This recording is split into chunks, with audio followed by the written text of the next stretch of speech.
다 같이 자리에서 일어나서 우리 나는 하나님을 찬양하는 예배자입니다. 우리 찬양하면서 2021년 첫 주일 예배 우리 하나님께 드리겠습니다.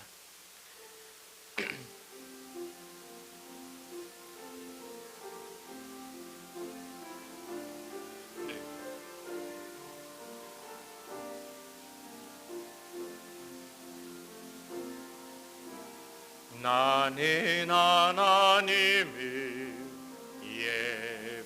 예배하는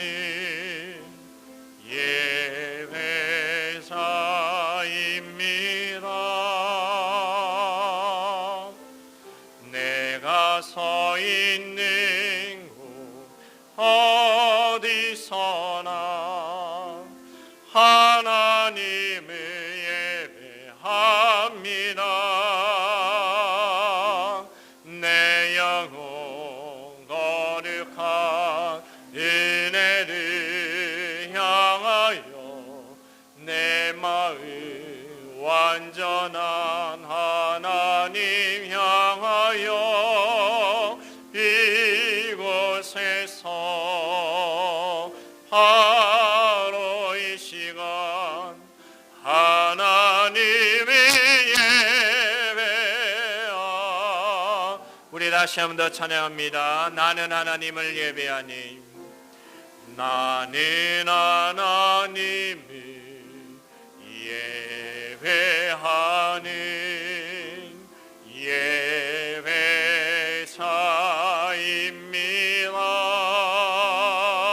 예배자입니다.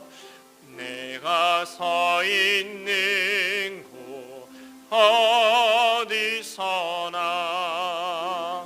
하나님을 예배합니다.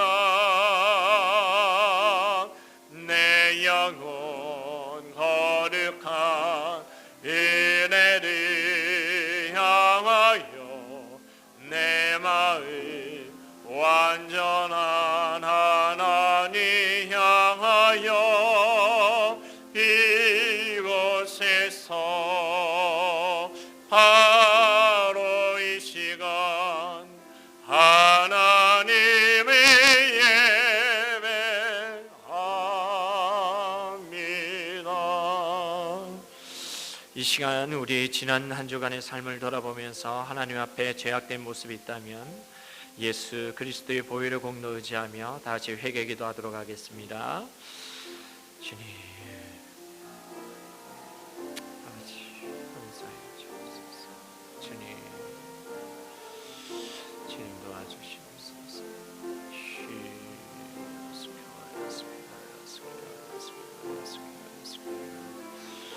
하나님 도와주시옵소서. 주님 도와주세요.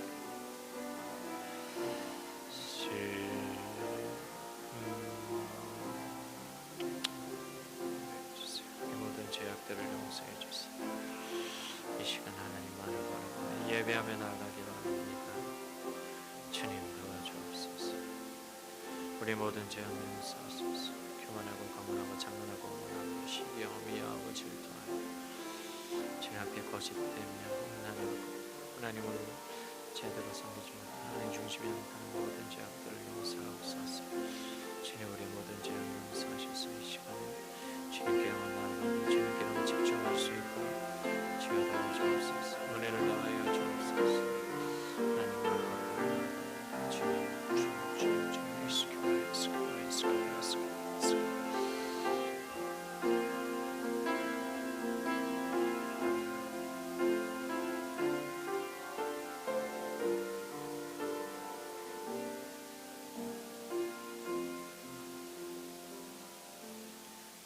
사랑의 주님, 우리에게 2021년도를 열어주심에 감사합니다.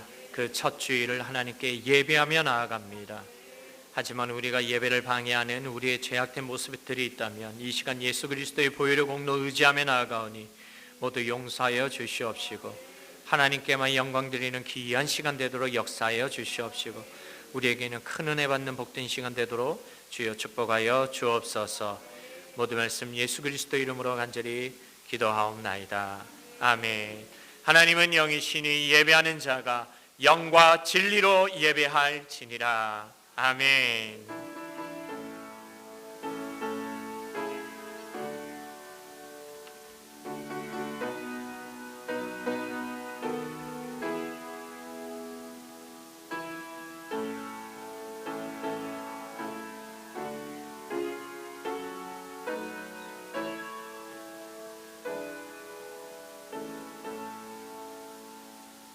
다 같이 신앙 고백하겠습니다. 나는 전능하신 아버지 하나님 천지의 창조주를 믿습니다. 나는 그의 유일하신 아들 우리 주 예수 그리스도를 믿습니다. 그는 성령으로 잉태되어 동정녀 마리아에게서 나시고 본디오 빌라도에게 고난을 받아 십자가에 못 박혀 죽으시고 장사된 지 사흘 만에 죽은 자 가운데서 다시 살아나셨으며 하늘에 오르시어 전능하신 아버지 하나님 우편에 앉아 계시다가 거기로부터 살아있는 자와 죽은 자를 심판하러 오십니다. 나는 성령을 믿으며 거룩한 공교회와 성도의 교제와 죄를 용서받는 것과 몸의 부활과 영생을 믿습니다. 아멘. 다 같이 자리에 앉으셔서 찬송가 582장 찬양하겠습니다.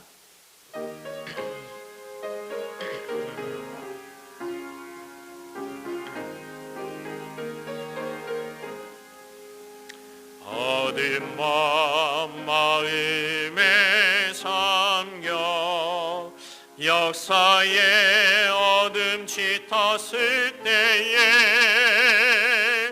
계명성 동쪽에 밝아 이 나라 여명이 왔다. 고요한 아침에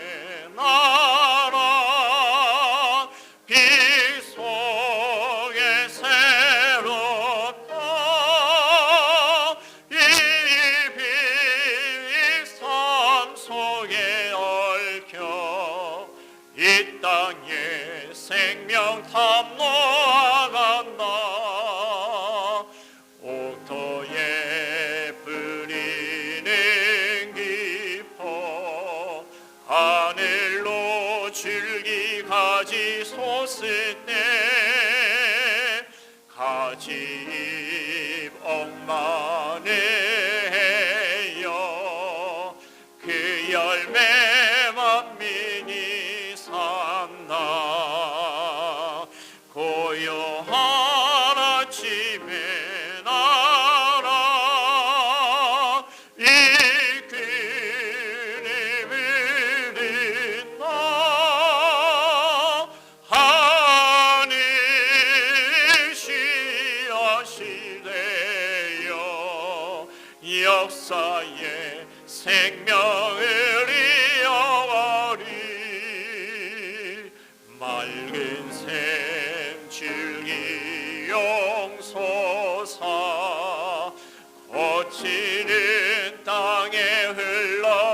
하시네 기름진 푸른 벌판이 눈앞에 활짝 트인다 고요한 아침에 나라 새하늘 새 땅 길이 꺼지지 않는 인류의 횃불 내어 타거라. 예배를 위하여 최강식 장로님 기도 인도해 주시겠습니다.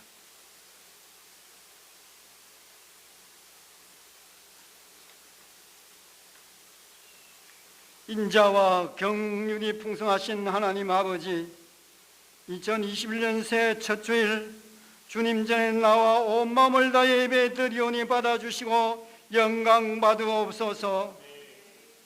2021년 아름다운 예배로 아름다운 은혜를 사모하는 아름다운 교회 성도인 우리들에게 한량한 은혜와 말로 다할 수 없는 복을 주시옵소서. 주님께서 우리들에게 은혜와 복을 주셔야만이 우리들에게 맡긴 사명을 아름다운 교회다운 뜻을 펼칠 수가 있습니다. 이 새해 주님이 우리와 함께 하셔서 승리하는 사명을 다하는 한 해가 되게 축복하여 주시옵소서. 하나님께서 창조하신 이 아름다운 지구촌에 매일 28여 명이 코로나19에 확진되고 6천여 명이 죽어가는 엄중한 상황 속에서도 우리를 지켜주심을 진심으로 감사드립니다. 질병을 거둬가시는 하나님 아버지, 이스라엘 온 땅에 내렸던 질병을 거둬갔던 것처럼 코로나 바이러스가 소멸되게 하여 주시옵소서. 이 코로나로 인해 나이 드신 분들과 직장인들이 대거 예배에 불참하고 있습니다. 직장을 잃고 장사를 못해 경제적으로 큰 어려움을 당하고 있습니다. 정부에서는 교회에서 비대면 예배만 하라고 합니다. 9월이 지나야 집단 면역이 생긴다고 하는데 그때까지 너무 힘든 생활이 계속되어질 줄로 믿습니다. 주님 도와주시옵소서. 속히 코로나가 물러가게 하여 주시옵소서. 그래야 아름다운 기쁨으로 예배드리게 하시고 우리에게 들려진 사명들 이 신비형 지역의 사지역에 전할 수 있도록 하나님 인도하여 주시옵소서. 최영옥 담임 목사님 하나님 말씀을 전합니다. 기도하시면서 준비한 말씀 온전히 전하게 하여 주시옵소서. 그 말씀이 우리에게 양장이 되어 이 험한 세상을 살아가는 우리들에게 능력의 말씀, 은혜의 말씀으로 들려져서 한 주간도 승리케 하는 말씀이 되게 하여 주시옵소서. 사랑의 하나님 아버지, 이 시간에도 마음이 힘들어하는 자들이 있습니까? 생활의 염려 때문에 낙담하는 자들이 있습니까? 이 시간 병원에 입원해 계셔서 치료받는 정연랑 사모님, 주님 이들에게 찾아가셔서 위로하시고 축복하여 주시옵소서. 다음 주에 함께 모여 주 앞에 예배드리게 주님 인도하여 주시옵소서. 오늘 예배를 주님 받으시고 한량한 은혜를 허락할 줄 믿고 예배하는 자에게 참 평안과 위로를 주시는 예수 그리스도의 이름으로 기도드리옵나이다. 아멘.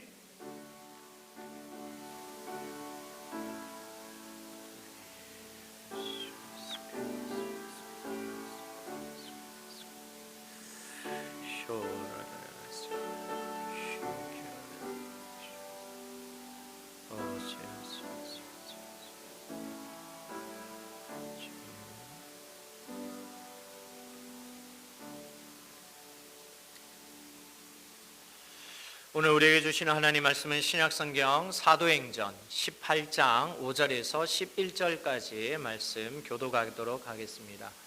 사도행전 18장 5절에서 11절까지 말씀입니다.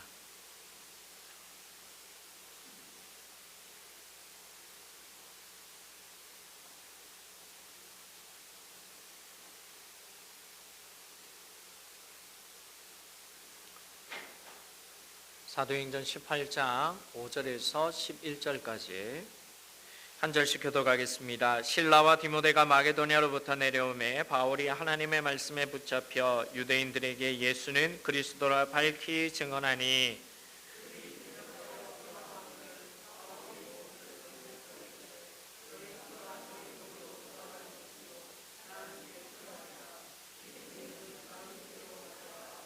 거기서 옮겨 하나님을 경외하는 디도 유스도라 하는 사람의 집에 들어가니 그 집은 회당 옆이라.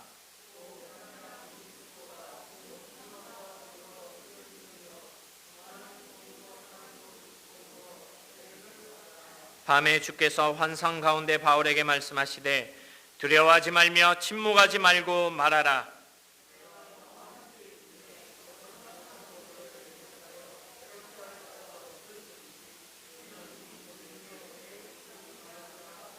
다 같이 읽습니다. 1년 6개월을 머물며 그들 가운데서 하나님의 말씀을 가르치니라. 아멘. 이 시간에 우리 찬송 한 장 하고 그리고 하나님 말씀 듣겠습니다. 우리 찬송가 430장입니다. 430장 주와 같이 길게 하는 것 우리 찬양하겠습니다.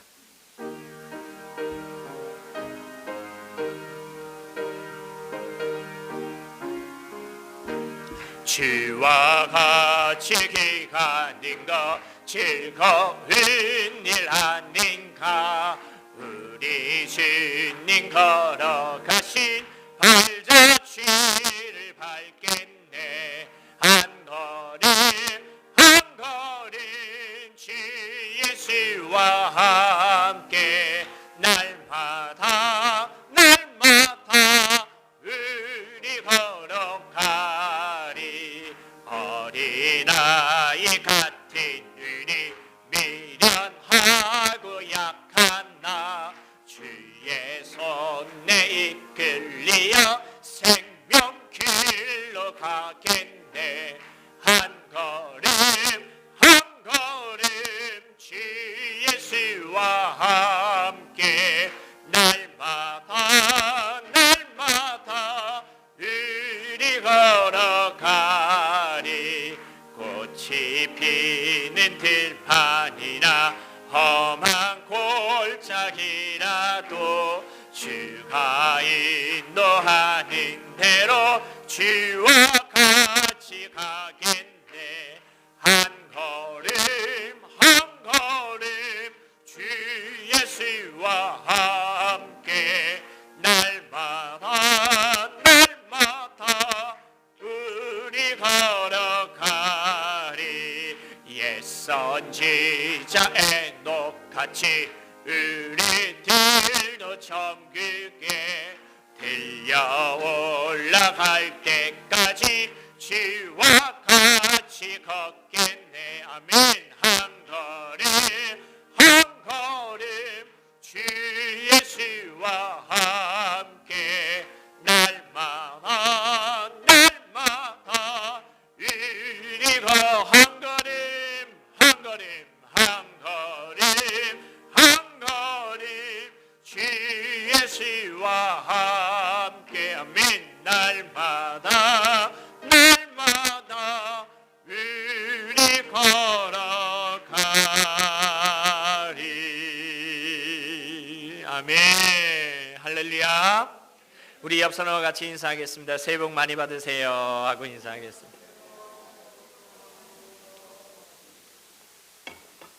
우리 앞뒤 사람하고 손가락 하트 하면서 이렇게 한번 인사할까요? 올해는 하나님께 바라는 기도의 제목 응답되기를 원합니다 하고 서로서로 한번 더 인사하겠습니다.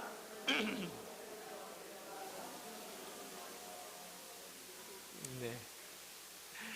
2021년도에는 좋은 소식만 가득하게 되기를 주님의 이름으로 간절히 축원합니다. 2021년도가 밝았습니다. 벌써 지금 이제 사흘이 지나고 지금 사흘째가 되었습니다. 이전 것은 지나갔으니 보라 새 것이 되었도다 라고 하는 고린도후서의 말씀처럼 2020년의 것들은 이제 다 지나갔습니다. 그래서 지나간 것에 얽매이지 말고 2021년에 새로운 것이 이제 우리를 기다리고 있습니다. 그래서 이 새해에 하나님의 한량없는 축복하심이 우리 아름다운 가족 모두에게 넘치도록 흘러넘치기를 주님의 이름으로 간절히 축원합니다. 2021년도를 시작하면서 우리 아름다운 교회를 향한 하나님의 놀라운 역사하심은 아마 실제적이고 구체적으로 이루어질 것이라는 것을 믿으시기를 바랍니다.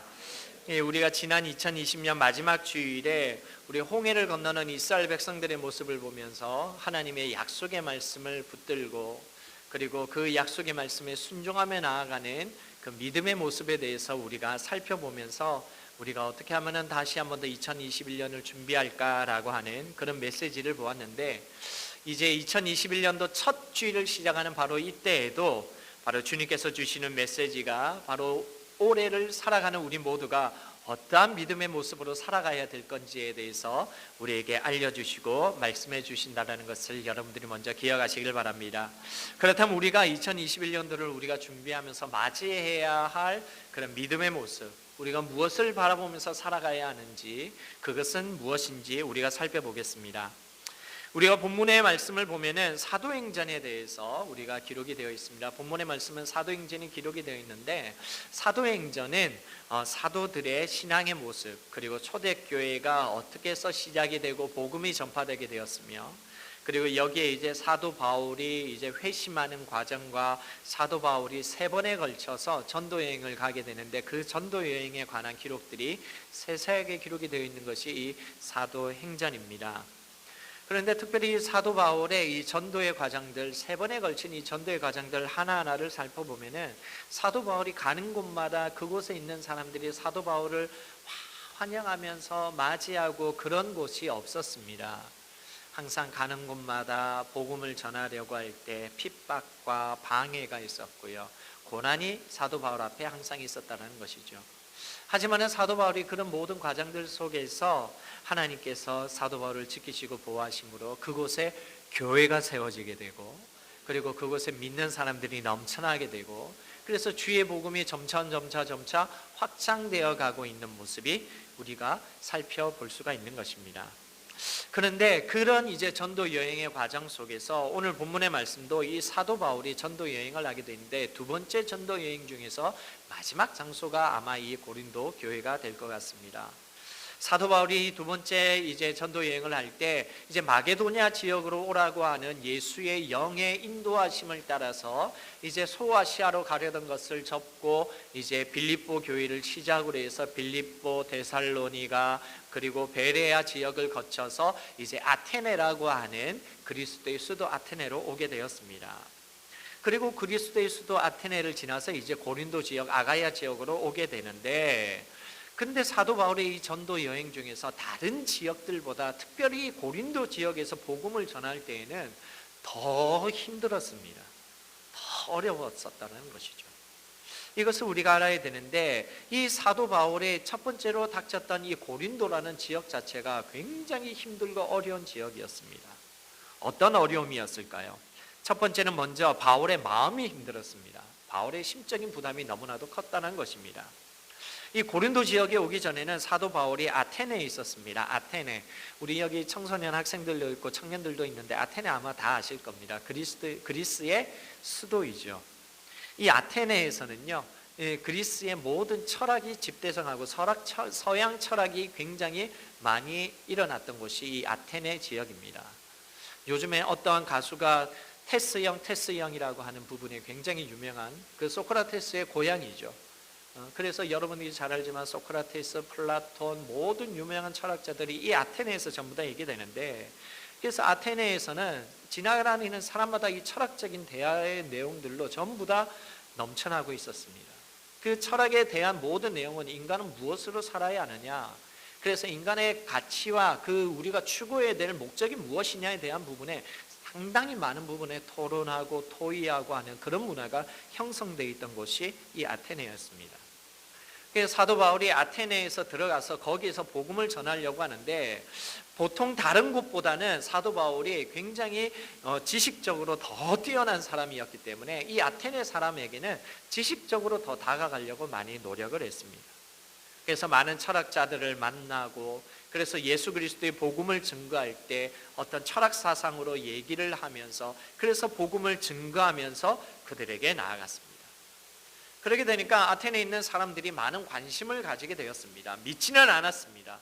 사도 바울이 하는 얘기가 이전에 자신들이 들었던 얘기하고는 전혀 다른 얘기들이 나오기 때문에, 그래서 흥미를 가지고 관심을 가지고 그 얘기를 들었습니다. 그래서 사도 바울이 아레오바고라고 하는 아주 큰 광장과 같은 바로 그 바위 위에서 사도 바울이 복음을 전하는 것을 듣게 되었는데, 근데 이 사도 바울의 복음을 듣은 이 아테네 사람들의 반응이 사도행전 17장 32절 말씀에 보면 이렇게 기록이 됩니다. 그들이 죽은 자의 부활을 듣고 어떤 사람은 조롱도 하고 어떤 사람은 이 일에 대하여 내 말을 다시 듣겠다 하니라고 합니다.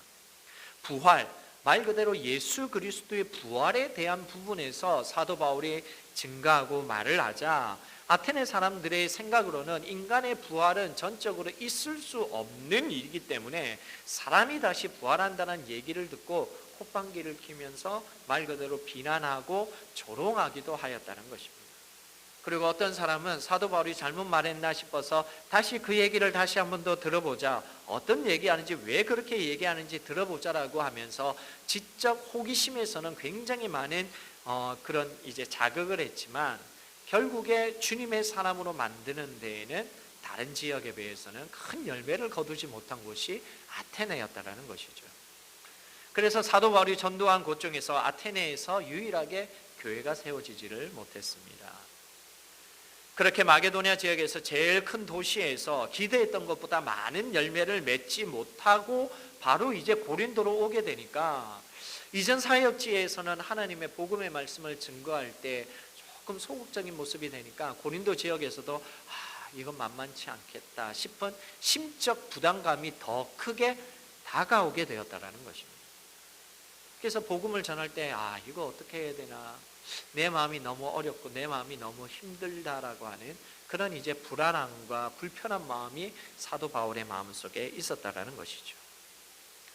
이런 어려움을 또한 뒤로하고 사도 바울을 기다리고 있던 어려움은 고린도라고 하는 도시 자체가 만만치가 않은 도시였다라는 것입니다. 이 고린도라는 도시는요, 당시 그리스에서 가장 큰 규모가 있는 그런 세계적인 도시로 아테네에서 서쪽으로 약 80km 정도 떨어진 곳에 위치해 있습니다.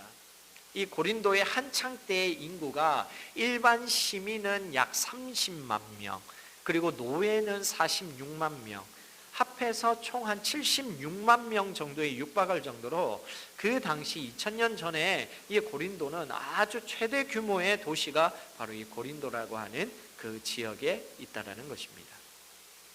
이 고린도라는 도시 자체는 로마 장국인 루이우스 문미우스에게 패전하게 되면서 완전히 폐허가 되었던 도시가 이 고린도라는 곳인데, 그런데 100년이 지난 다음에 우리가 잘 아는 율리우스 시저, 로마의 유명한 황제죠. 율리우스 카이사르의 그 황제가 이 고린도라는 도시를 퇴역 군인들을 중심으로 하여서 다시 화려한 로마식 도시로 가꾸게 되었습니다. 그래서 다시 도시가 일어나게 되었던 것이죠. 우리나라로 따지면 신시가지가 일어나게 되었던 것입니다. 그래서 이 고린도 교회 자체가, 이 지역 자체가 해상교통의 중심지였기 때문에 굉장한 무역과 중개업이 활성화되고, 그렇게 되니까 고린도 지역 주민들 자체가 대다수가 아주 풍족한 삶을 살았습니다. 그래서 로마 품에 사치스러운 삶과 향락이 가득했고, 그리고 백성들의 삶 자체가 부족한 것이 없기 때문에 저마다 먹고 마시고 즐기는 이런 향락과 쾌락의 문화에 이게 스며들어 있는 곳이 바로 이 고린도 도시였다라는 것입니다. 그래서 사도 바울이 전도를 할 때 바로 이러한 상황에 맞추어서 복음을 전해야 되니까 참 힘들었다는 것이죠. 게다가 고린도라는 도시 자체가 굉장히 음란한 도시가 이 고린도 도시였습니다. 하나님이 아니라 우상을 섬기는 도시였습니다. 한 예로 하면 고린도 지역에 있는 중심에 큰 산이 있었는데 그 산 정상에는 아프로디테 신전이 있었습니다. 그 외에도 도시 안에는 아폴로 신전, 치유의 신 아스클레피오스 신전 같이 신전들이 굉장히 많이 있을 정도로 우상을 숭배하는 도시가 바로 이 고린도 도시였고, 이러한 신전에서 일종의 종교 의식의 일환으로 여성 사제들이 찾아오는, 경배하러 오는 사람들에게 성적으로 문란하게 행동을 한 것으로 많이 알려져 있습니다.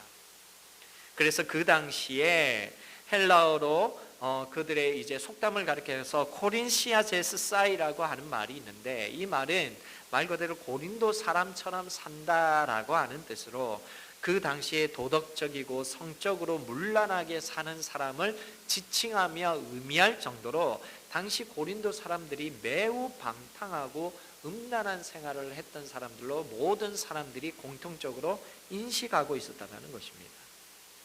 사도 바울이 전도를 하려고 할 때 가뜩이나 아테네에서 실패해서 마음적인 심적인 부담이 굉장히 큰 상황에서 고린도라는 도시를 가니까 이 도시 자체가 우상에 찌들어 있고 너무나도 타락한, 그리고 향락과 쾌락에 찌들어 있는, 도대체 이곳에 하나님의 사람이 있을까라고 하는 그런 의심이 들 정도의 도시가 바로 이런 고린도 도시였다는 것입니다. 마지막으로 거기에서 사도 바울이 동역자들을 만나면 좋겠는데, 오히려 사도 바울이 복음을 증거하려고 할 때 거기에서 유대인들이 이 사도 바울을 방해하는 이런 안 좋은 모습들이 그 사도 바울에게 있었습니다.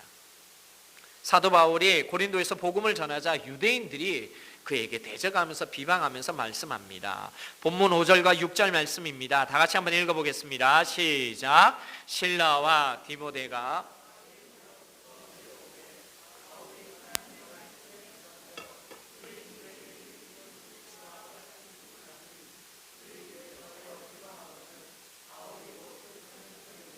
너희 피가 너희 머리로 돌아갈 것이요 나는 깨끗하니라. 이후에는 이방인에게로 가리라 하고. 아멘. 바울은 본래 가는 곳마다 복음을 전할 때 많은 적들을 만났습니다.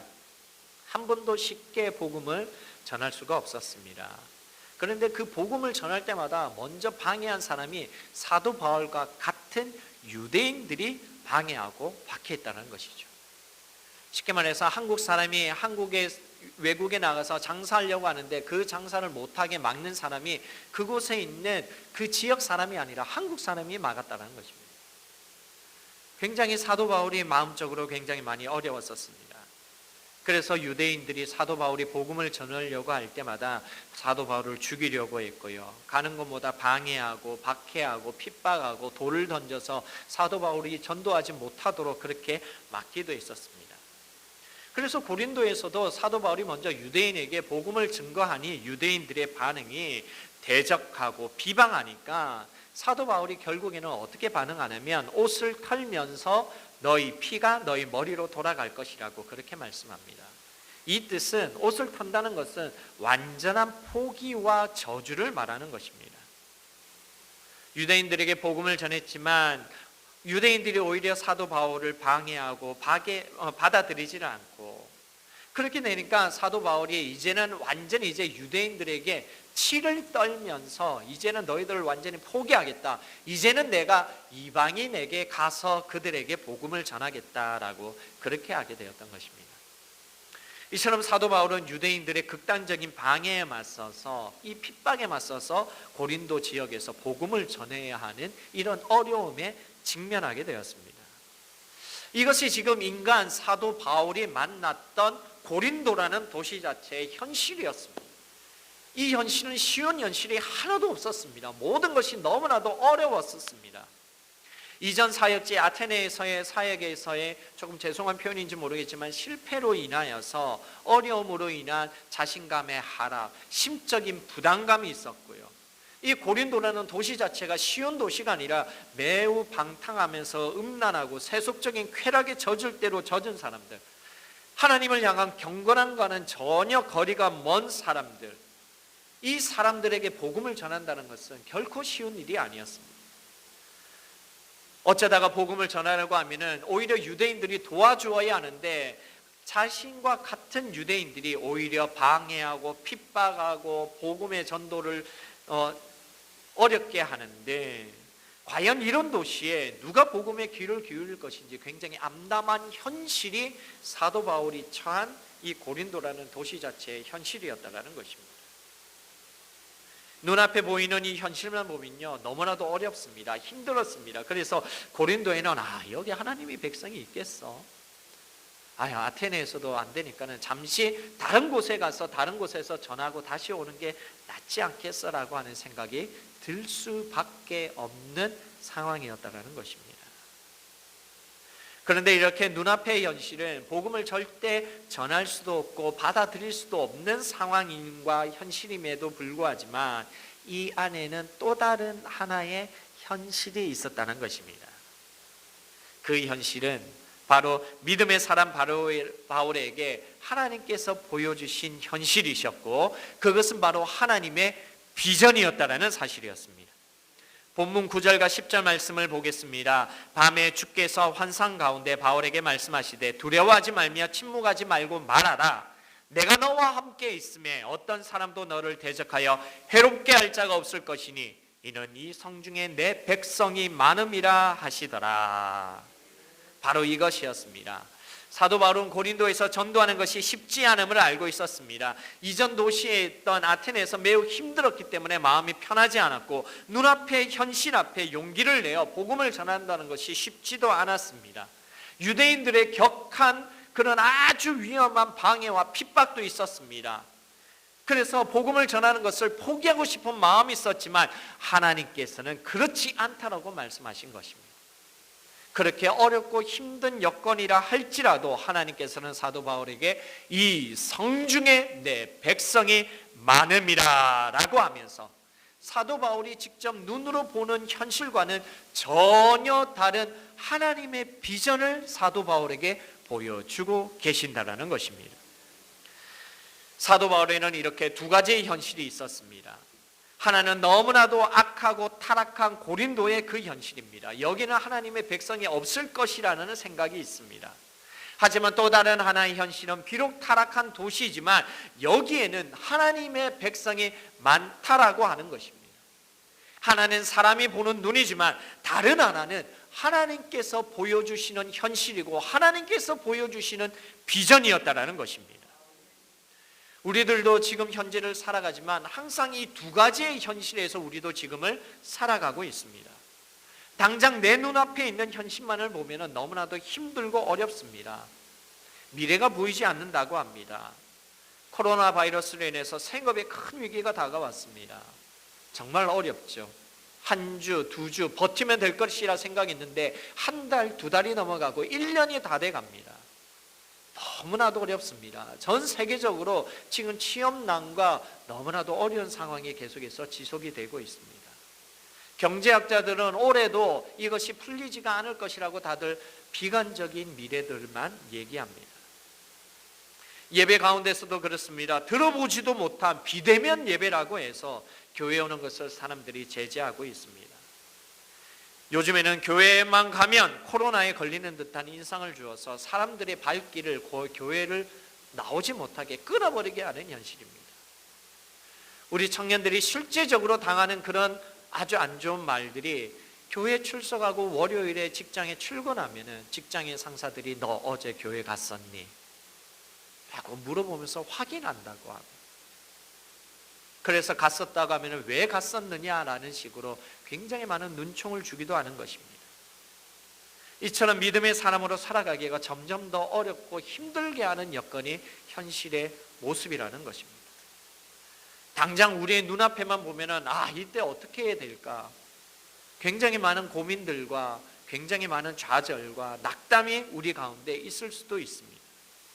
그럼에도 불구하고 또 다른 현실이 우리 앞에 있다라는 것입니다.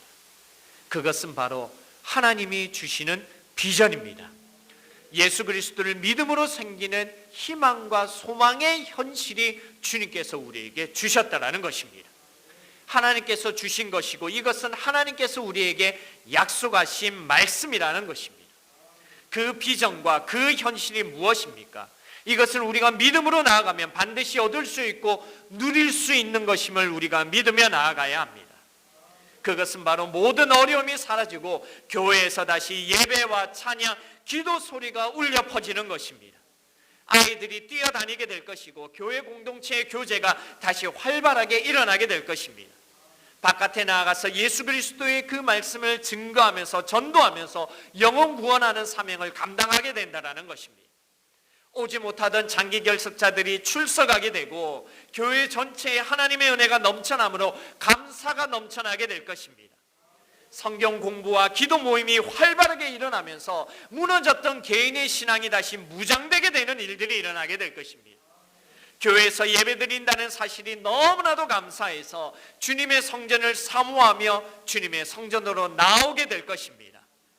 문을 닫으려고 하는 그런 상황이 역전되어서 문 닫으려고 하는 가게들마다 손님들로 넘쳐나게 될 것이고, 그래서 감차가 넘쳐나게 되는 그 하나님이 주시는 비전이 지금 현실 가운데 있다라는 것입니다.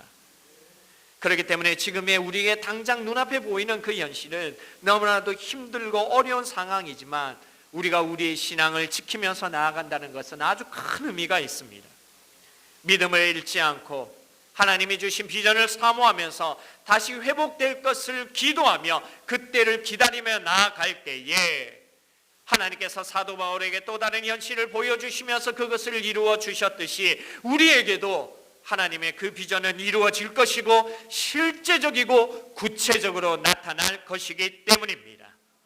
사람이 볼 때 아무리 어렵고 안 된다 하는 상황과 여건이라 할지라도 하나님께서는 그 가운데 우리 믿음의 사람을 들어 쓰시면서 하나님의 이름을 드높이시고 믿음의 사람들을 세우신다는 것을 굳게 믿으시게 되기를 바랍니다. 본문의 바울을 보면 우리가 더욱 잘 알 수 있습니다.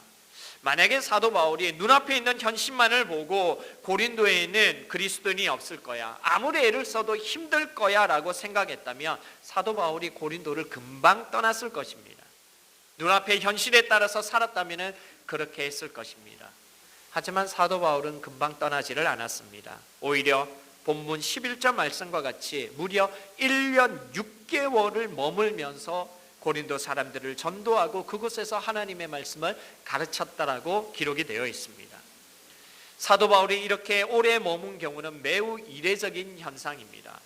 에베소 교회에서 3년을 머문 것 외에 고린도에서 가장 오래 머문 것이 이 1년 6개월이어서 이 고린도 교회에 대한 사도 바울의 애정과 그의 열정이 드러나는 바로 대목이 여기에 있는 것입니다. 사도 바울이 고린도에서 1년 6개월을 머물 수 있었던 그 이유가 무엇인가요? 그것은 매우 간단합니다. 바로 사도 바울의 눈으로 볼 때는 희망 없는 현실임에 불구하지만 하나님께서는 여기 당신의 백성이 많다고 하시니 나는 하나님께서 보여주시는 비전을 보며 살아가리라라고 다짐하며 믿음으로 나아갔기 때문이라는 것입니다. 눈앞의 현실을 보지 않고 이 감춰져 있는 하나님의 비전을 바라보는 사람, 오늘의 현실을 바라보지 않고 내일의 미래를 바라보는 사람을 우리는 믿음의 사람이라고 부릅니다. 사도 바울은 믿음의 사람이었습니다. 믿음의 사람은 자기가 보는 눈앞의 현실에만 바라보면서 거기에만 입각하며 사는 사람이 아닙니다. 믿음의 사람은 하나님의 말씀을 믿고 살아가면서 하나님의 비전대로 반드시 이루어질 것이라고 소망하며 살아가는 사람이 바로 믿음의 사람이라는 것입니다. 사도행전을 보시기 바랍니다. 사도행전이 모든 성령의 사람들, 믿음의 사람들이 다 그렇게 살았습니다. 예수님께서 제자들에게 승천하시기 전에 말씀하시기를 예루살렘을 떠나지 말라라고 하셨습니다. 거기에서 예루살렘에서 복음을 증거하는 것을 시작하라라고 말씀하셨습니다. 그래서 사도행전 1장 8절에서 보면은 땅 끝까지 가서 증인이 될 것을 말씀하시면서 예수님께서는 그 출발점이 오직 성령이 너에게 임하시면 예루살렘부터 시작되는 그 복음의 시작이 거기에서 시작된다고 분명히 하셨습니다. 그런데요, 그 당시에 복음의 출발지로 여겨지는 예루살렘은 최악의 현실이었습니다. 복음의 출발지로 여겨지기에는 어떻게 거기에서 시작될 수 있을까라고 생각될 정도로 너무나도 위험하고 어려운 여건이 바로 그 예루살렘이었다는 것입니다. 아직까지 예수님을 십자가에 못 박아 죽인 빌라도의 세력이 있었고요, 헤롯 왕의 세력이 있었고요, 대제사장들과 백성들의 그 장로들의 세력이 있는 곳, 거기에는 기독교 바로 예수 그리스도의 복음을 증거할 수 없는 그런 현실이 바로 그 예루살렘이었다는 것입니다. 더욱이 제자들의 입장에서 보면 예루살렘에는 아무런 연고도 없었습니다. 제자들은 모두 북쪽 갈릴리 출신이었기 때문에 모든 것이 불리한 상황, 도망치고 싶은 현실이 바로 예루살렘이었다는 것입니다. 하지만 예수님께서는 거기서 시작을 하라고 하셨습니다. 최악의 현실이지만 그곳이 바로 거룩한 역사의 출발지가 될 것이라고 예수님께서는 말씀하셨습니다. 그 예루살렘을 최악의 현실로 보는 것이 사람이 보는 눈인 반면에 그곳이 오히려 위대한 복음의 출발지이며 최초의 교회가 세워질 것이라고 말씀하신 것은 바로 예수 그리스도의 말씀이었다는 것입니다. 이때 제자들이 어떻게 했을까요? 예루살렘을 떠났습니까? 아닙니다. 제자들은 예루살렘에서 도망치지를 않았습니다. 그들은 자신들의 판단에 따라서 예루살렘을 떠나지 않았습니다. 오히려 거기 머물렀습니다. 그리고 거기서 헌신하며 주님께 나아갔습니다. 오직 성령이 너희에게 임하시면 이라고 했는데 그들은 성령의 사람이 되었습니다. 성령의 사람이 되자 최악이었던 그 현실이 예루살렘이 최고의 현실, 최선의 현실로 바뀌게 되었다는 것입니다.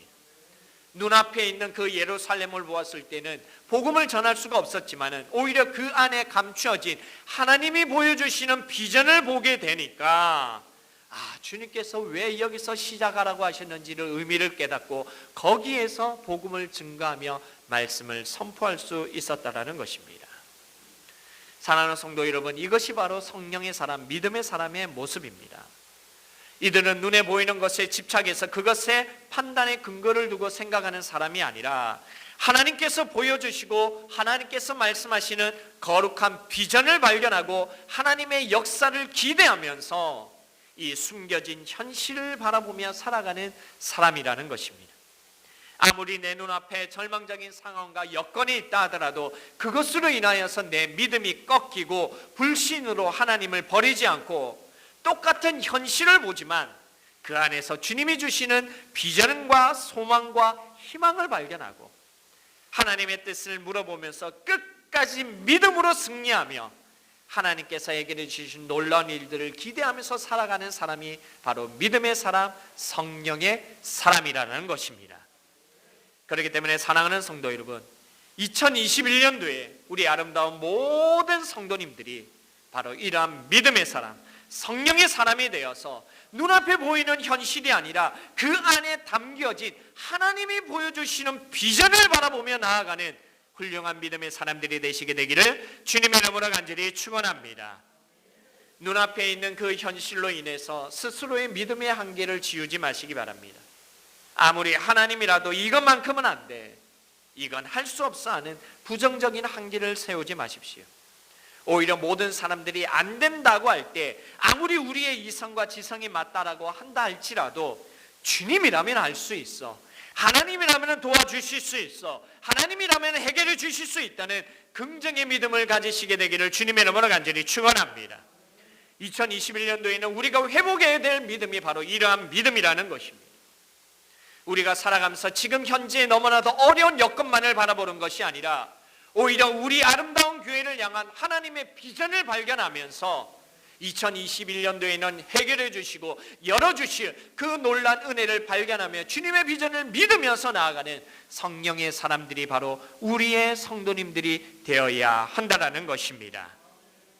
그렇기 때문에 이러한 놀란 은혜로 하나님의 놀란 비전을 발견하며 그 믿음을 선포하며 그래서 우리의 믿음이 회복되며 주님께서 원해 주시는 놀란 은혜가 충만하게 넘치게 되기를 주님의 이름으로 간절히 축원합니다.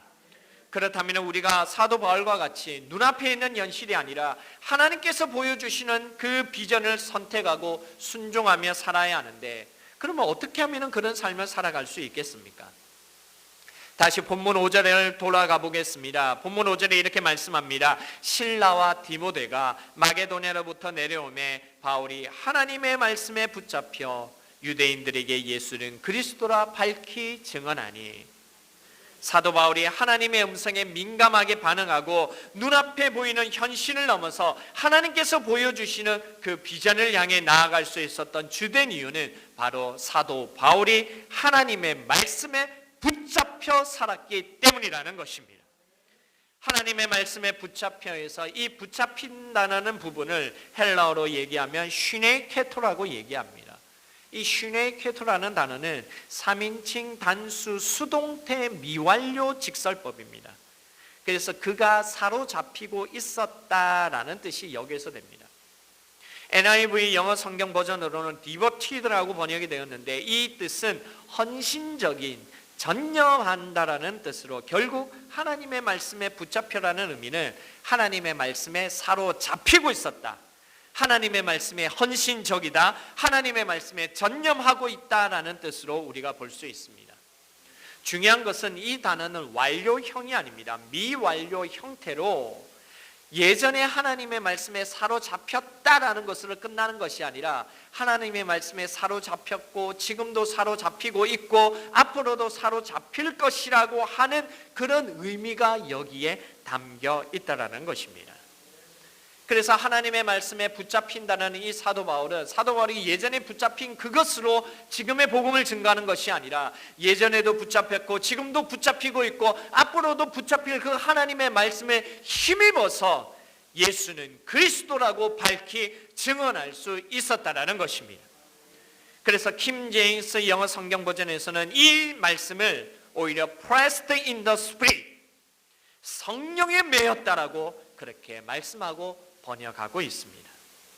그래서 사도 바울이 하나님의 말씀에 붙였다는 것을 종합해서 풀어보면은 성령에 충만하여 지속적으로 하나님의 말씀에 헌신적이고 전념하면서 말씀에 따라가는 삶을 살아가고 있다는 것을 우리가 깨달을 수 있다는 것입니다. 그렇습니다. 사도 바울이 고린도 땅에 복음을 전하면서 당장 눈앞에 있는 어려운 현실에 초점 맞추지 않고 그것을 이겨내고 하나님이 주시는 비전을 발견하고 미래를 발견하며 희망과 소망으로서 믿음으로 굳게 서서 하나님의 말씀을 전할 수 있었던 이유는 바로 사도 바울이 성령에 충만하여 하나님의 말씀에 매일매일 붙잡힌 삶을 살았기 때문이라는 것입니다. 그렇기 때문에 사랑하는 성도 여러분, 우리들도 이와 같이 하나님의 말씀에 굳게 붙잡혀 매임으로 말미암아 우리의 현실을 바라보는 것이 아니라 하나님이 주시는 비전만을 바라보며 나아가는 믿음의 사람들이 되게 되기를 주님의 이름으로 간절히 축원합니다. 이렇게 성령에 충만하여 성령에 매여서 하나님의 말씀에 붙잡혀서 살아갈 때에 하나님께서 사도 바울에게 본문 9절과 10절 말씀을 다시 한 번 더 말씀하고 있는 것입니다. 두려워하지 말며 침묵하지 말고 말하라. 내가 너와 함께 있으며 어떤 사람도 너를 대적하여 해롭게 할 자가 없을 것이니 이는 이 성중에 내 백성이 많음이라. 두려워하지 말라라는 것은 헬라어로 메포브라고 하는데 사람을 두려워하지 말라라는 것입니다. 바울을 대적하고 방해하는 유대인들이 많이 있겠지만 하나님께서 친히 나타나셔서 말씀으로 위로하면서 이 사람들의 협박이나 회방을 두려워하지 말고 담대하게 복음을 전파할 것을 하나님께서 친히 격려하고 계신다라는 것입니다. 그러면서 친히 주님께서 위로하시면서 힘을 주시는 말씀이 내가 너와 함께 있음에, 사도 바울과 언제나 늘 하나님께서 함께 할 것이기 때문에 두려워하지 말라라고 하는 것입니다.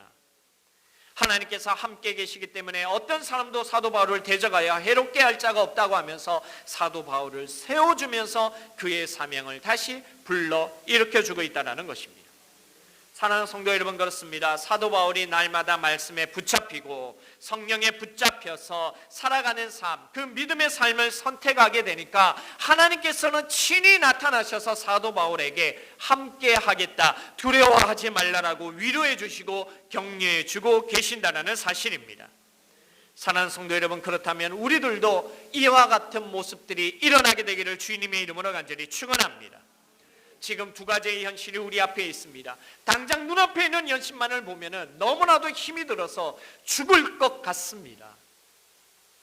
하지만 주님께서는 그 현실 안에 또 다른 비전을 우리에게 심어주시면서 희망과 소망을 발견하라고 말씀하고 있습니다. 그렇다면 우리는 이 하나님의 비전을 발견하면서 나아가야 합니다. 그렇기를 원한다면 우리는 하나님의 말씀에 붙잡혀서 성령에 충만하여서 주님이 나에게 직접 찾아오셔서 함께 하신다는 말씀을 들으면서 주님의 말씀을 붙잡으며 살아가는 믿음의 사람들이 우리 모두가 되게 되기를 주님의 이름으로 간절히 축원합니다. 오늘의 우리의 모습이 아니라 내일의 우리의 모습을 발견하기를 원합니다. 하나님의 비전을 발견하고 현실의 어려움에서 낙담하고 좌절하는 것이 아니라 성령에 충만하여 마음의 기쁨과 즐거움이 회복되고, 그래서 2021년도에는 하나님께서 내게 주실 놀라운 아름다운 교회의 비전을 발견하며 나아가는 우리 모든 성도님들 되게 되기를 주님의 이름으로 간절히 축원합니다. 어렵고 힘든 연장에서 우리가 주님이 주시는 그 비전을 발견하며 나아갈 때 주님께서는 친히 우리에게 나타나셔서 내가 너희들과 함께 할 거야, 힘내렴, 일어나렴, 격려하고 위로하면서 다시 한 번 더 우리가 기쁨으로 주님 앞에 나아가게 될 것입니다. 세상은 또 하나의 현실을 바라보는 사람들에 의해서 움직여지고 있습니다.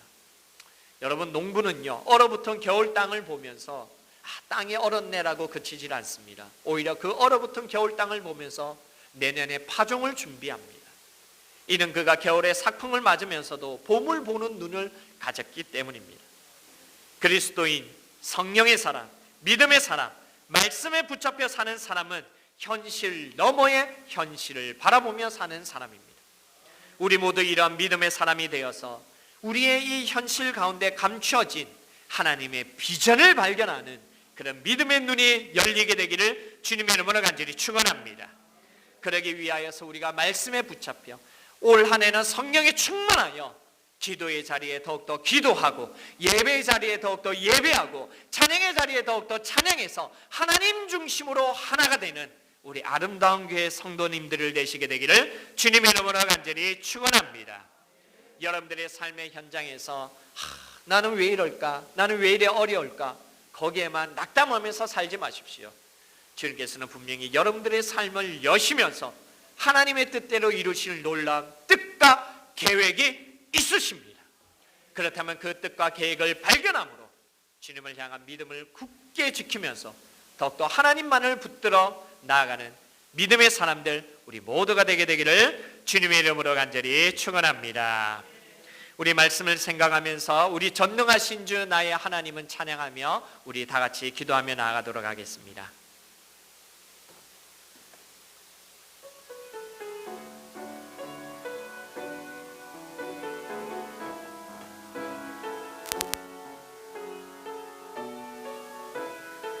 가사를 생각하면서 고백하며 찬양하겠습니다. 전능하신 나의 주 하나님은 능치 못하실 일 전혀 없네. 우리의 모든 강구도, 우리의 모든 생각도, 우리의 모든 꿈과 모든 소망도 신실하신 나의 주 하나님은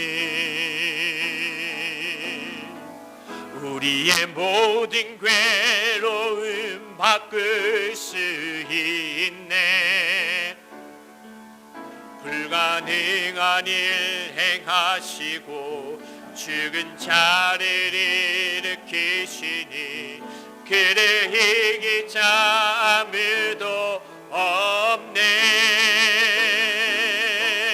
주의 말씀 의지하여 깊은 곳에 금을 던져 오늘 그가 놀라운 일을 이루시는 것 보라.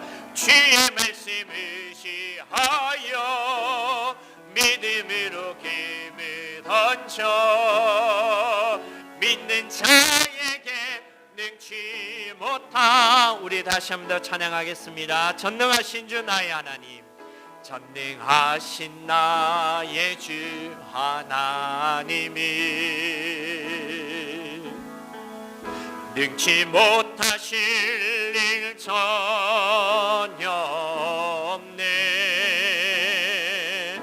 우리의 모든 간구도 우리의 모든 생각도 우리의 모든 꿈과 모든 소망도 아멘.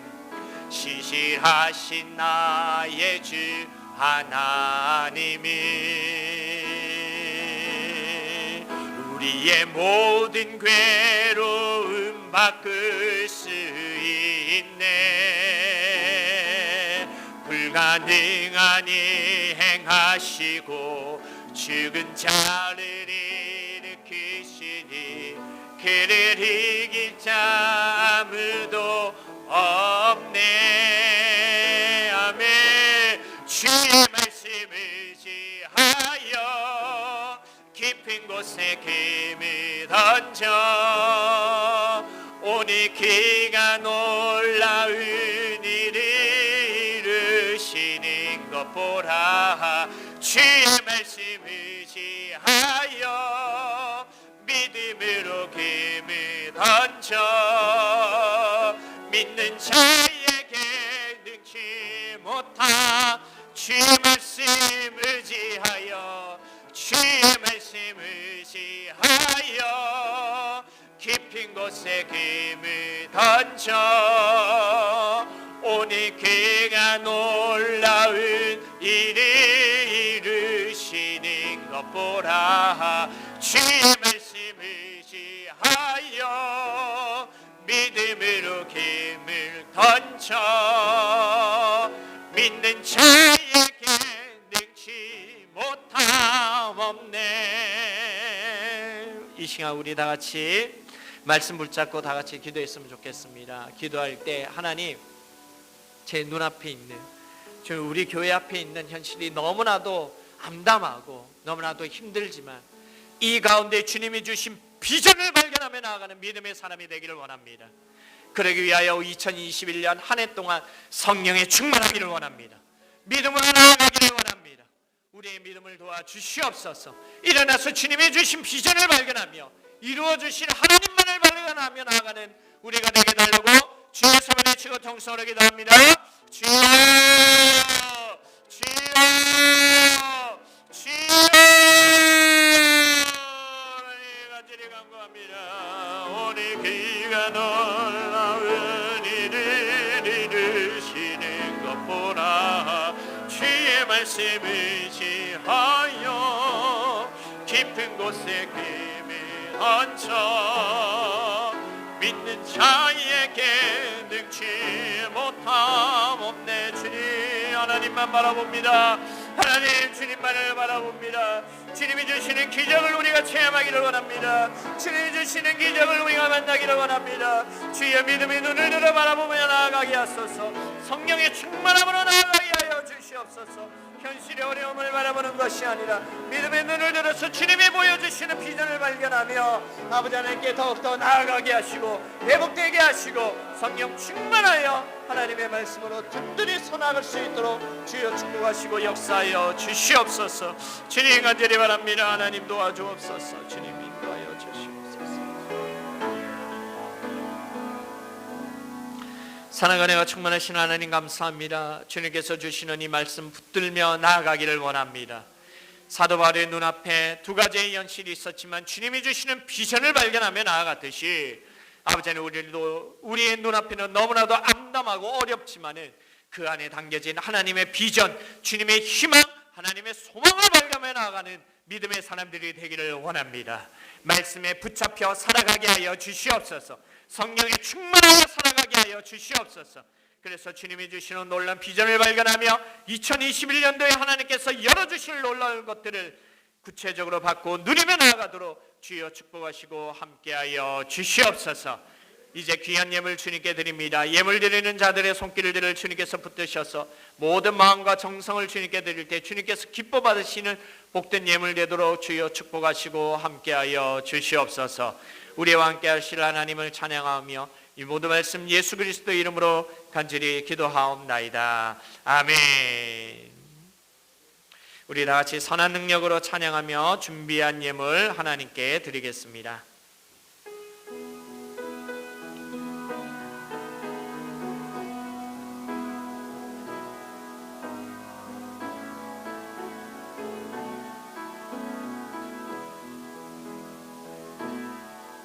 주 선한 능력으로 안으시네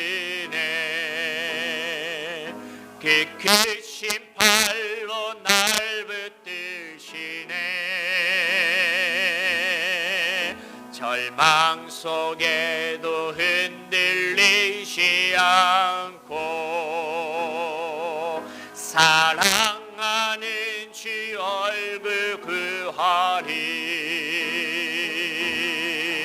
선한 능력으로 일어서리 주만을 시하리 믿음으로 우리 고대하는 주 오실 그날 영광의 새날을 맞이하리 이전의 괴로움 날 애워싸고 고난의 길을 걷는다 해도 주님께 모두 맡기는 영혼 끝내 승리의 날을 맞으리 아멘 선한 능력으로 일어서리 주만을 지하리 믿음으로 우리 고대하네 주 오실 그날 영광의 새날을 맞이하리 주님이 마신 고난의 쓴 잔을 우리도 감사하며 받으리 주님의 남은 고난 채워가며 예수와 복음 위에 살리라 아멘 선한 능력으로 일어서리 주만을 지하리 믿음으로 우리 고대하네 주 오실 그날 승리의 새날을 맞이하리 아멘 교회 소식 전하겠습니다. 주보를 참조해 주시고요. 사회적 거리두기 2.5단계가 17일까지 연장이 되었습니다. 주의해 주시기를 바랍니다. 오후 찬양 예배는 오전 예배로 대체하고 식사와 간식은 제공하지를 않습니다. 17일까지 연장됨으로 인해서 우리가 계속 지금 예배 드리는 것들이 아마 다음 주에도 계속해서 이렇게 되게 될 것 같습니다. 그래서 9시에 믿음 소망 그리고 이제 11시 예배는 사랑 희락 그리고 이 자리에 있는 여러분들 충성과 청년들은 오후 2시에 그렇게 예배를 드리도록 그렇게 이제 하도록 하겠습니다. 그래서 코로나 바이러스가 지금 계속해서 이렇게 되고 있는데 여러분들 좀 개인 위생에 대해서 조금 더 이렇게 신경을 써주시고요. 혹시나 교회에 와서 좀 이렇게 체온 제작 그리고 이렇게 손소독하자 하는 이런 여러 가지 것들에 또 최대한 좀 적극적으로 좀 이렇게 협력해 주시고 동역해 주셔서 모두의 덕을 위해서 함께 이렇게 해주시면 좋겠고 조금 이렇게 몸이 조금 안 좋으시거나 컨디션이 좀 그렇다면은 저희가 또 영상으로도 충분히 또 이렇게 잘하고 있으니까요. 같이 또 이렇게 예배 드릴 수 있도록 그렇게 또 협조해 주시고 함께 해 주시면 감사하겠습니다. 오늘 장학위원회 모임이 오후 2시 예배 후에 엘리몰에서 있겠습니다. 참석해 주시고요. 오늘 화요일에 서부 감찰의 모임이 교회에서 있겠습니다. 지금 원로 목사님 사모님 되시는 정영란 사모님께서 허리 수술을 하시고 부산대학병원 D동 206호에 입원해서 치료 중에 있습니다. 성도님들 기억해 주시고 기도로서 좀 빨리 나을 수 있도록 중보해 주시고 그리고 좀 일어날 수 있도록 위로해 주시고 격려해 주시는 메시지나 그런 문자 메시지도 이렇게 보내주시면 아마 큰 힘이 될 것 같습니다. 기억해 주시고 함께 중보해 주시기를 부탁드리겠습니다. 2020년 마지막 날에 우리 송구 영세 드리면서 송구 영신 예배 드리면서 올해 주시는 하나님 말씀에 대해서 우리가 있는데 혹시 받아가지 못하신 분들이 있다면 뒤에 여러분들 좀 이렇게 나가시면서 하나씩 그렇게 좀 받아가시고요. 꼭 한 개만 가져가실 필요는 없습니다. 뭐 2개, 3개 이렇게 가져가셔도 됩니다. 그런데 여러분들 그게 좀 올해 나에게 주시는 말씀에 대해서 그것만 붙들고 나아가는 것이 아니라 주의 말씀은 영원하고 무궁하고 너무나도 많은 말씀이기 때문에 그 말씀만이 한 해의 말씀이 아니라 나에게 주시는 모든 성경 66권에 있는 모든 말씀이 나에게 주시는 말씀으로 그렇게 받아들이되 좀 더 이제 기도의 제목으로 여러분들이 더욱더 붙잡고 나아가는 그 말씀으로서 여러분들이 나아가야 되니까 여러분들이 그렇게 생각하시면서 여러 말씀들을 접하면 접할수록 좋으니까요.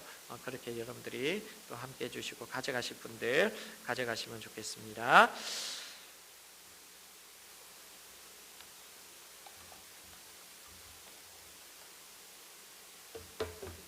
주님께 귀한 예물 드리셨습니다. 황재송 집사님, 이미경 집사님 가정에서 11조 예물로, 이도훈 집사님, 김성진 집사님 가정에서 11조 예물로, 최정호 장로님 한 해를 시작하게 하셔서 감사하는 예물로, 최강식 장로님, 이신희 권사님 가정에서 승리하는 2021년도가 되게 하실 줄 믿으며 감사하며 무명으로 감사 예물 드리셨습니다. 우리 최예진 학생 생일이었네요. 예진이 생일이었네요. 생일 감사 예물 하나님께 드렸습니다. 우리 박수를 한번 격려해 주시죠.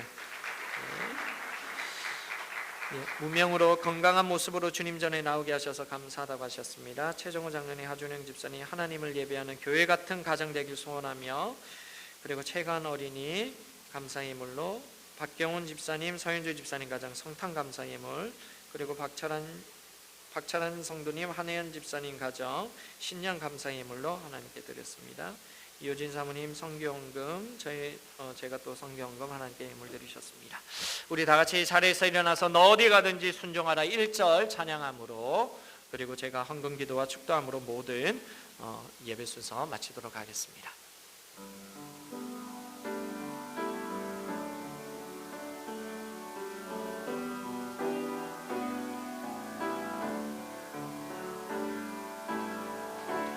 너 어디 가든지 순종하라.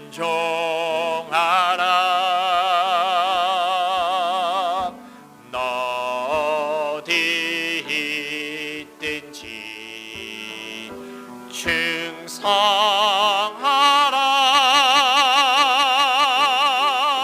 주 너의 하나님 왕 되신 주 영원히 주님만 찬양하라. 아멘. 혹여나 몸이 아프신 분이 있으면 아픈 부위에 손을 대시고, 마음이 아프신 분들 가슴에 손을 대고 찬양하겠습니다. 사랑과 은혜가 충만하신 하나님 감사합니다. 2021년도 새해 첫 주일을 주님의 전에 나와 예배하며 찬양하며 주님 앞에 나아갈 수 있도록 인도하시는 은혜 감사를 드립니다.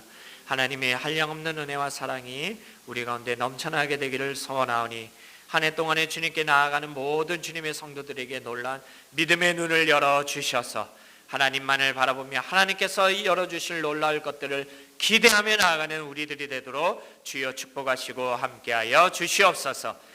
귀한 예물 드리며 하나님께 나아간 성도님들이 있습니다. 11조로 예물 드린 손길들을 주님께서 기억하셔서 믿음으로 드리는 것이오니 하나님께서 더 한량없는 은혜로 더욱더 많은 것으로 주님께 예물 드릴 수 있도록 축복하여 주시옵시고, 감사의 예물로 주님께 나아가는 성도님들의 이 감사의 제목들을 주님께서 들어 응답하여 주심으로 인하여 더 큰 감사의 조건들이 넘쳐나도록 함께하여 주시옵시고, 성경금으로 하나님께 예물 드리는 자들의 손길을 기억하셔서 하나님의 복음을 전하는 그곳에 주의 영광만 풍성히 드러나는 복된 예물들이 될 수 있도록 주여 축복하시고 함께하여 주시옵소서.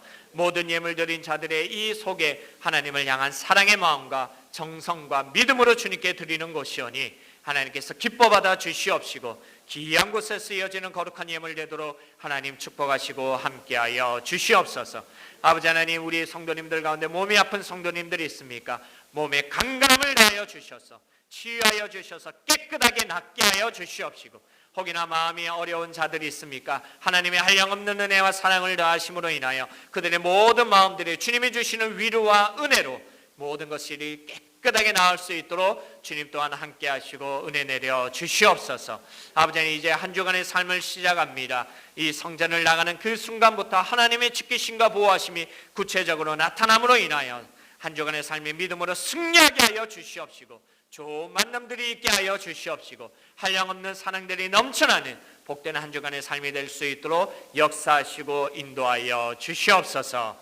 지금은 우리 구주 예수 그리스도의 은혜와 하나님 아버지의 무한하신 사랑하심과 성령님의 감동, 감화, 위로, 역사, 충만하심이 두 개의 현실 앞에, 눈앞에 보이는 현실이 아니라 하나님이 보여주시는 비전을 바라보며 살아가기 위하여 하나님의 말씀에 붙잡혀 성령의 충만하며 살아가기를 원하는 우리 모든 성도님들 머리 위에 지금부터 영원까지 함께 하시기를 간절히 축원하옵나이다. 아멘.